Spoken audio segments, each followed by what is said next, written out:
இப்போ வந்து நம்ம வந்து வரைஞ்சிட்டோமா, இதை வந்து நீங்கள் நிறைய தடவை வந்து போட்டு போட்டு பார்க்கணும். அப்போ தான் உங்களுக்கு மனப்பாடம் ஆகும். நீங்கள் என்னதான் நாங்கள் சொல்லி கொடுத்தாலும் you will try and try again. நீங்கள் தான் பண்ணணுமே தவிர நாங்கள் சொல்லி கொடுக்கறது வந்து வேற.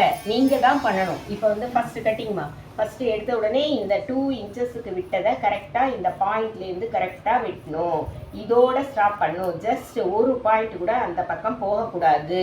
அதே மாதிரி நெக்ஸ்ட் இதுவும் 2 இன்ச்சஸ். ஏன்னா இதுவும் 2 பீசஸ் தான் வெட்டணும். ஏன்னா பேக் வந்து தப்பாயிடும் 4 தெரியுதுங்களா? அதனால இதுவும் 2 தான் வெட்டணும். நம்ம எதை வரைகிறோமோ அதை தான் வெட்டணும். நம்ம எங்கேயோ வரைஞ்சிட்டு அங்கே வெட்டக்கூடாது. ஓகேவா? அதே மாதிரி அது வரைக்கும் ஸ்டாப். அதே மாதிரி நெக்கும் வந்து 2 தான் வெட்டணும். ஏன்னு கேட்டிங்கன்னா பேக் நெக் வந்து ஒருத்தது பெருசாக இருக்கும், மாடல் நெக் வைப்போம், எதை வேணாலும் வைப்போம். அதனால என்ன பண்ணணும்?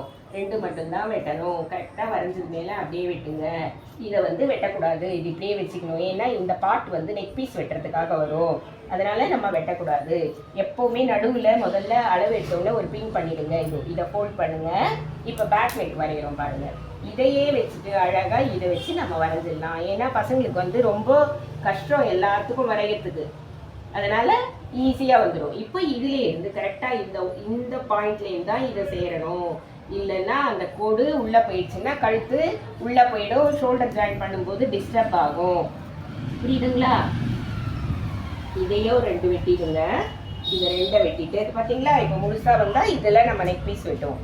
ஓகேவா? நம்ம தான் எழுந்து போகணும். நீங்கள் வந்து தோசை திருப்புற மாதிரி இதை திருப்பக்கூடாது.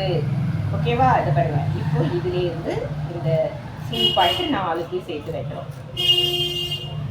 இது கரெக்டாக ஸ்டாப் பண்ணிக்கணுங்க. திருக்கோலை நான் மறந்துட்டேன் அந்த மாதிரி எல்லாம் சொல்லக்கூடாது. எது பண்ணாலும் கான்சன்ட்ரேட்டோடு பண்ணுங்க. நீங்கள் அக்கறையாக கற்றுக்கிட்டா தான் கற்றுக்க முடியும். ஆனால் நான் சொல்லித்தர மாதிரி ஈஸி மெத்தட் எங்கேயுமே சொல்லித்தர மாட்டாங்கடா. தைக்கிறதும் சரி, ஸ்டிச்சிங்கும் சரி, அவ்வளோதான். இப்போ பாருங்கள், நம்மளுக்கு ஃப்ரண்ட் அண்ட் பேக் வந்துடுச்சா? இப்போது இதில் பாருங்கள், மனப்பாடம் பண்ணுங்கள். இந்த அக்கு பக்கம் கட் பண்ணதில் அழகாக இங்கேருந்து நீங்கள் பிரித்தா திருப்பியும் வேலை அதிகம். இங்கேருந்து 2.5 இன்ச்சு அப்படியே லைன் போடு. இது வந்து பட்டன் பட்டி.